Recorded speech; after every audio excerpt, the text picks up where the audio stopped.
জয় শ্রীহরি শ্রী বিষ্ণু নারায়ণ। আজকের বিষয় খুব সুন্দর গুরুত্বপূর্ণ বিষয়। দেখুন, মানুষ দান করে, কিন্তু অপাত্রে দান করলে সেটা বিফলে যায়। তাই দান করবেন বুঝে।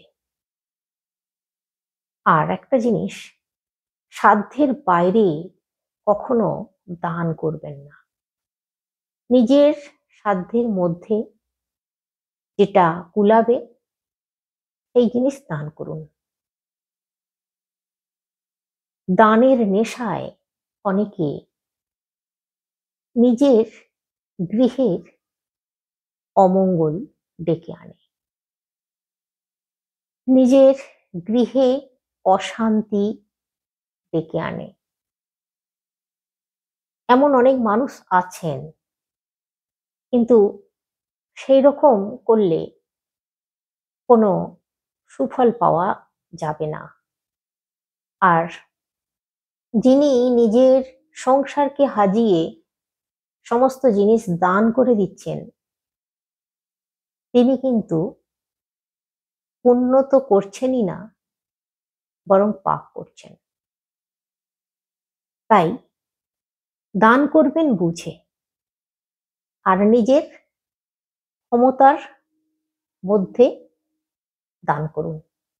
নিজের ক্ষমতার বাইরে নিজের সম্পত্তি বিকিয়ে দিয়ে দান করতে যাবেন না।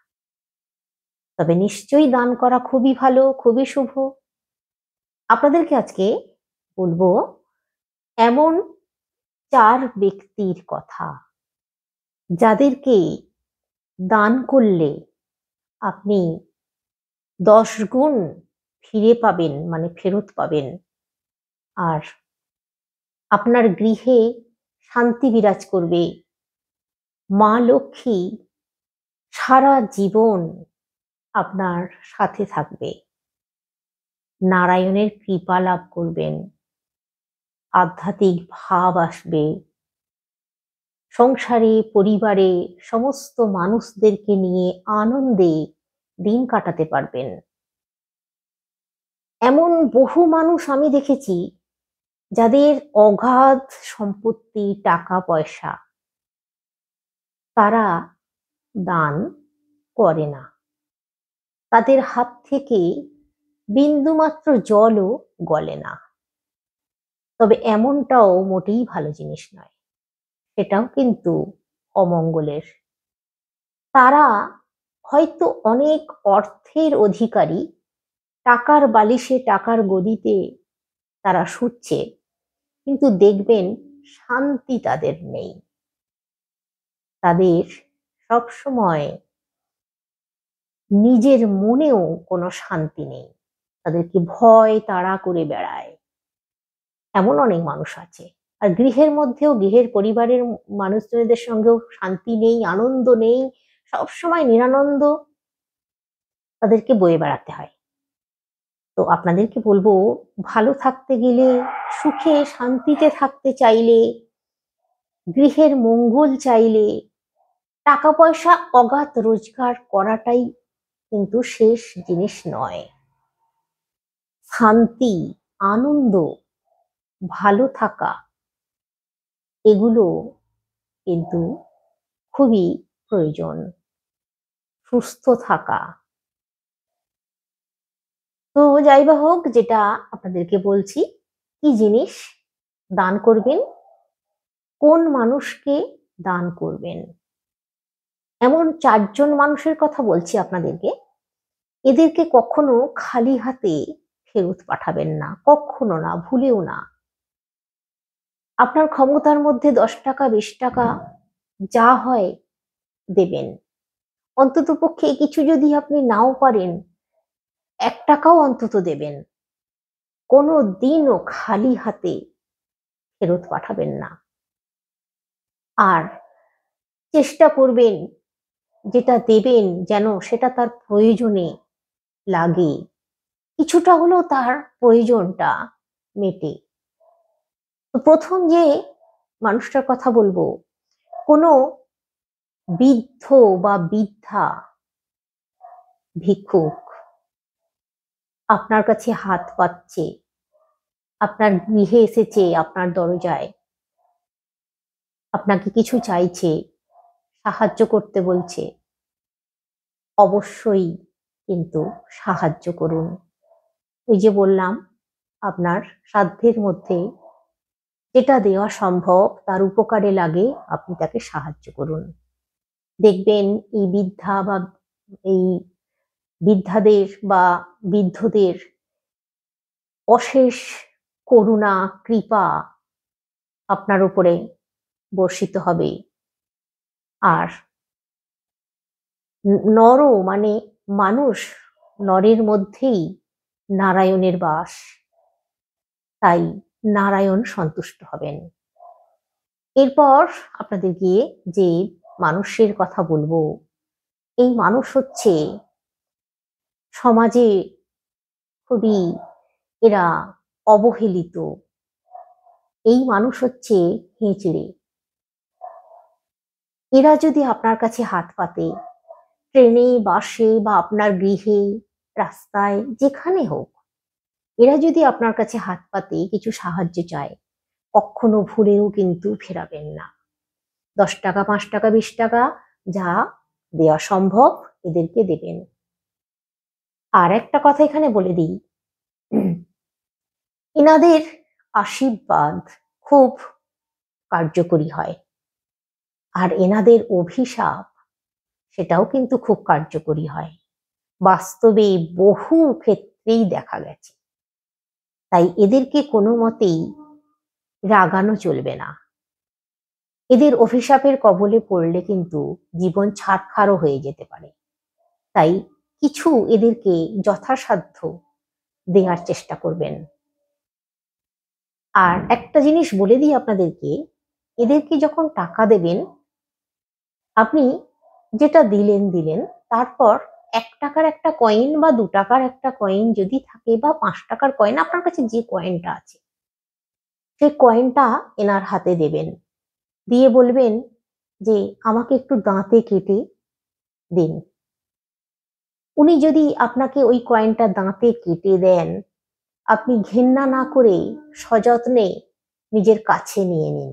নিজের কাছে যত্ন করে বাড়িতে নিয়ে আসবেন। বাড়িতে নিয়ে এসে ধোবেন না যেন। একটা শালু কাপড়ে মুড়ে আপনার টাকা পয়সা রাখার জায়গায় শুধু রেখে দিন। দেখবেন আপনি ধনসম্পদ বৃদ্ধি করতে পারবেন প্রচুর। এরপর যে মানুষের কথা বলবো, যেমন ধরুন আমাদের সমাজে খোঁড়া, অন্ধ, অসহায় এরকম যারা আছেন, তারা যদি আপনার কাছে হাত পাতে, আমি বলছি আপনার কাছে হাত যদি পাতে, কখনোই বেজার হবেন না, মুখ ভার করবেন না, কখনো না। আপনি বরং ভেতরে ভেতরে এটা জেনে রাখুন, আপনি ভাগ্যবান। আপনার কাছে এরা হাত পেতেছে, আপনি কিছু উপকার করতে পারলেন, সহযোগিতা করতে পারলেন, কিছু পয়সা এদের হাতে তুলে দিলেন, এদের প্রয়োজন মিটছে, আপনি ধন্য জানবেন। ভগবান আপনাকে করুণা করছে, ভগবানের কৃপা আপনি লাভ করবেন। আর ভগবানের কৃপায় আপনার 10 গুণ বৃদ্ধি হবে। এরপর যে মানুষের কথা বলবো, সেই মানুষ হচ্ছে আপনার চেনা জানা, আপনার কাছাকাছি বসবাস করে, আপনার চেনা জানা আত্মীয় পরিজনও হতে পারে, প্রতিবেশী হতে পারে। যদি কেউ অসুস্থ থাকে এবং সে দুস্থ, তার সাধ্য নেই, ক্ষমতা নেই ভালোভাবে চিকিৎসা করার বা করানোর, এইরকম ধরনের মানুষকে অবশ্যই কিছু সাহায্য করুন। তবে আমি সবসময় বলছি আপনাদেরকে, আপনার সাধ্যের মধ্যে যেটা হবে সেটা দিয়েই সাহায্য করুন, তার বাইরে নয়। অবশ্যই সাহায্য করবেন, দেখবেন আপনি বহুগুণ ফেরত পাচ্ছেন। নরের মধ্যেই নারায়ণ, আর এই নারায়ণ কে সেবা আপনি করতে পারছেন, এটা মাথায় রাখবেন সবসময়, যে আমি নারায়ণকে সেবা করছি। তাহলেই আপনি নারায়ণের কৃপাধন্য হবেন, কৃপা লাভ করবেন। তো এইভাবে আপনারা একটু চেষ্টা করবেন এদেরকে সাহায্য করার। আর একটা জিনিস আপনাদের বলবো, আপনাদের সকলের উদ্দেশ্যে, কিছু জিনিস মাথায় রাখবেন। দেখুন, যত টাকাই রোজগার করুন, যত উচ্চপদস্থই হন না কেন, মানুষ তো, তার বাইরে তো কিছু নয়, দেবতা তো নয়। আপনি দেবতার কৃপাধন্য, তাই আপনি অনেক উচ্চপদস্থ হয়েছেন, বড় হয়েছেন। জানবেন সবই কিন্তু ঈশ্বরের কৃপা। আপনি নিশ্চয়ই কোথাও ভালো কিছু ভাবনা ভেবেছিলেন, ভালো মনের মানুষ, ভালো ভাবনা আপনি ভেবেছিলেন, কিন্তু হঠাৎ রাতারাতি বড়লোক হয়ে গিয়ে আপনার সেই সমস্ত ভাবনা চলে গেছে। আপনি আপনার কাছের মানুষজনদেরকে, বা আপনার থেকে যারা একটু নিচু স্তরে কাজ করে, তাদেরকে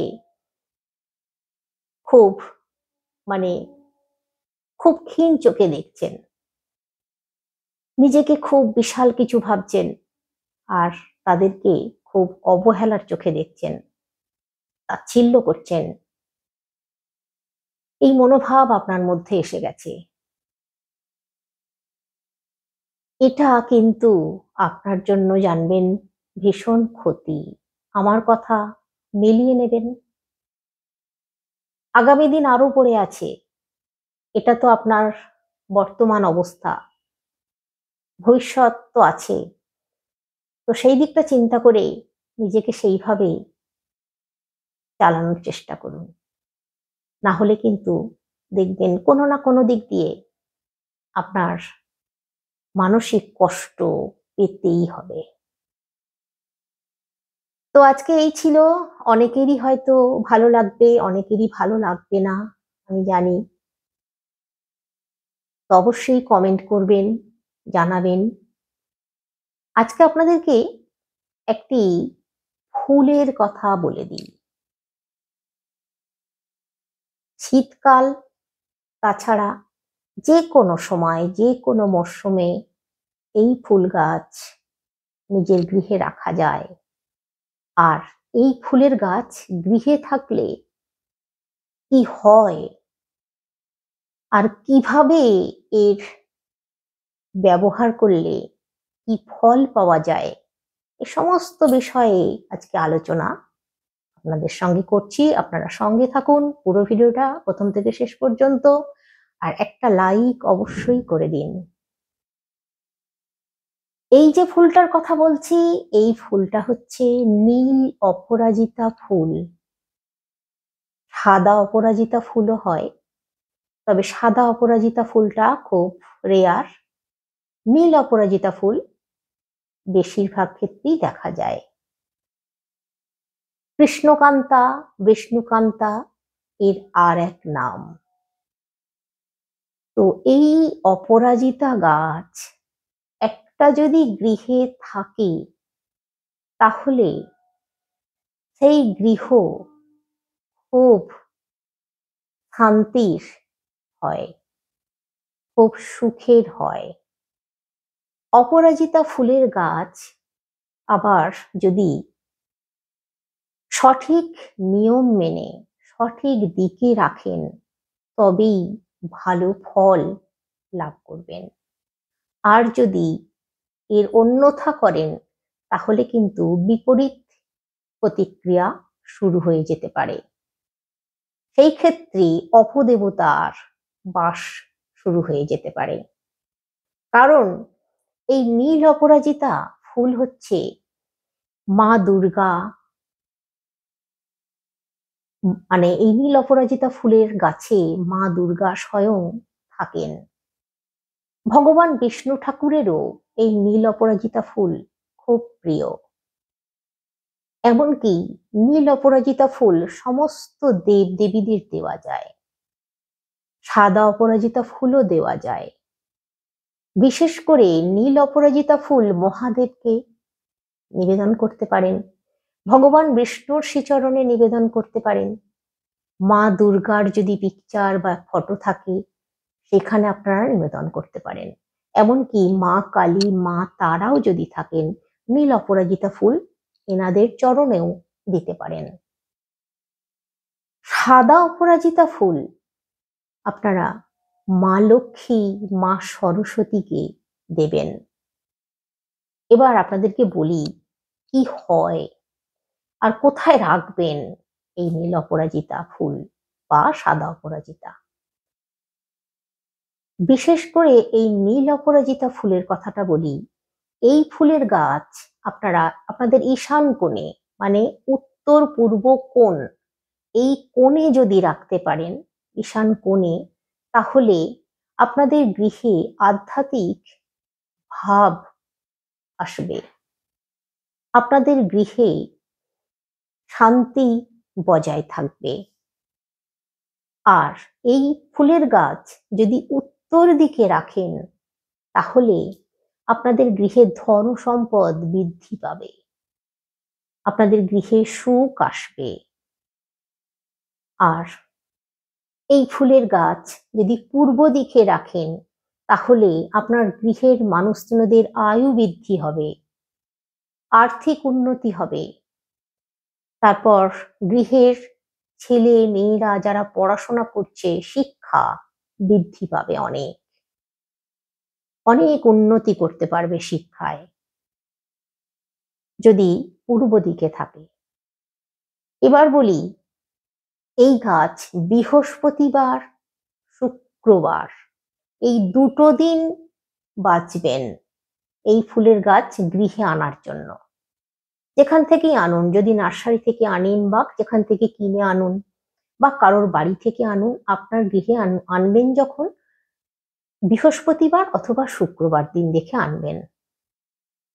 এই ফুলের গাছ বৈশাখ মাসে, কার্তিক মাসে লাগানো সব থেকে ভালো। তবে যে কোনো মাসেই আপনারা নিয়ে এসে বসাতে পারেন, কোনো অসুবিধে নেই, তবে বৃহস্পতিবার শুক্রবারটা একটু মনে রাখবেন, তাহলে কিন্তু ভালো। এবার আপনাদেরকে বলি, মহাদেবকে এই ফুল, এই নীল অপরাজিতা ফুল অর্পণ করলে, মহাদেবের মাথায় চাপালে কি হয়? মহাদেবের মাথায় চাপালে ভগবান মহাদেবের কৃপায় গৃহ ভীষণ শান্তি অনুভব করে। গৃহের প্রত্যেকটা মানুষের মন, মনোভাব আলাদা একটা পরিবর্তন আসে। গৃহের যে সমস্ত ছেলে মেয়েরা আছে, তারা হয়তো বদমাইশি দুষ্টুমি করে, পড়াশোনা করতে চায় না, বাবা মাকে মানে না, বাবা মায়ের কথা শোনে না, কিন্তু যদি এই অপরাজিতা ফুল ভগবানকে নিয়ে, মানে ভগবান শিবকে অর্পণ করতে পারেন, তাহলে এই জিনিসগুলো দেখবেন আস্তে আস্তে কেটে যাচ্ছে। ছেলে মেয়ে বাধ্য হবে, ছেলে মেয়ে ভালোভাবে থাকবে, গৃহে শান্তি বজায় থাকবে। আর সাদা অপরাজিতা ফুল মা লক্ষ্মীকে বা মা সরস্বতীকে যদি অর্পণ করেন, তাহলে মা সরস্বতীর কৃপায় আপনাদের বিদ্যা বুদ্ধি 10 গুণ বৃদ্ধি পাবে। মা লক্ষ্মীকে অর্পণ করলে আপনাদের ধন সম্পদ বৃদ্ধি পাবে। তো আপনারা দিতে পারেন। আর গণেশ ঠাকুরকে যদি এই নীল অপরাজিতা ফুল বুধবার অর্পণ করতে পারেন, আর মহাদেবকে সোমবার অর্পণ করবেন, মা লক্ষ্মী, মা সরস্বতীকে শুক্রবার, বৃহস্পতিবার বা মা দুর্গাকে এই দিনগুলোই অর্পণ করবেন। বুধবার যদি গণেশ ঠাকুরকে এই ফুল অর্পণ করতে পারেন, তাহলে গৃহে সকল বাধা দূর হবেই হবে। যদি ঋণ থাকে, ঋণ থেকেও মুক্তি পাবেন, আস্তে আস্তে দেখবেন ঋণ শোধ হয়ে যাচ্ছে। কোনো বাধা আসছে না। আর সম্পদও বৃদ্ধি হবে, উন্নতি হবে। যারা ব্যবসা বাণিজ্য করছেন তারাও কিন্তু খুব উন্নতি লাভ করতে পারবেন, তারা ব্যবসায় উন্নতি করতে পারবেন। যারা চাকরি বাকরি করছেন তারাও উন্নতি করতে পারবেন।